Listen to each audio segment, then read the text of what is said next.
Eli, the Permissive Parent. It appears from scripture that Eli never really set out to be a permissive parent. There is no evidence that he was negligent to his personal duties as a priest. One time, I thought Hannah was drunk and I told her to get rid of her wine. But she actually was just praying emotionally, poor child.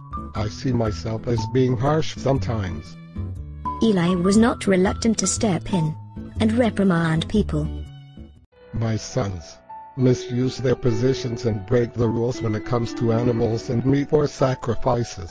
They even slept with some ladies from the entrance to the tent of meeting. Eli did not stand by helplessly. I warned them and rebuked them.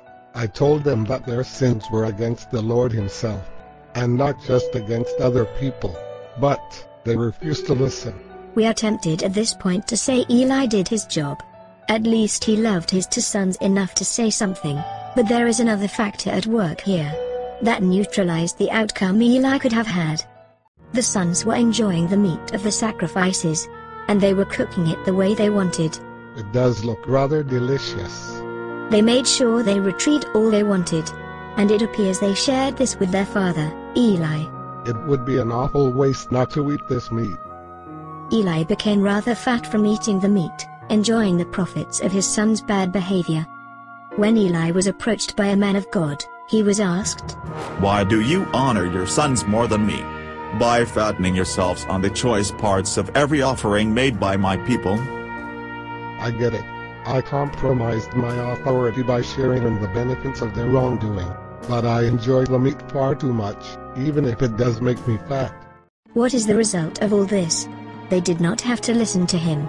He himself was guilty before God, and being a beneficiary of their disobedience, he became a quieter bystander.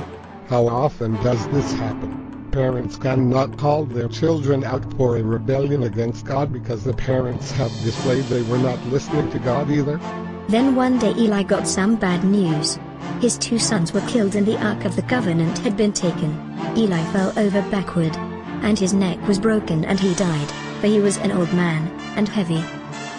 Even though he was responsible for Samuel, who became a powerful and faithful leader of Israel, Eli himself did not deal straightforwardly with the evil his sons were committing.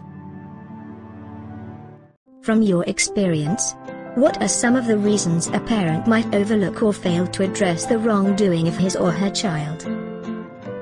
What would it take for a parent to turn this around?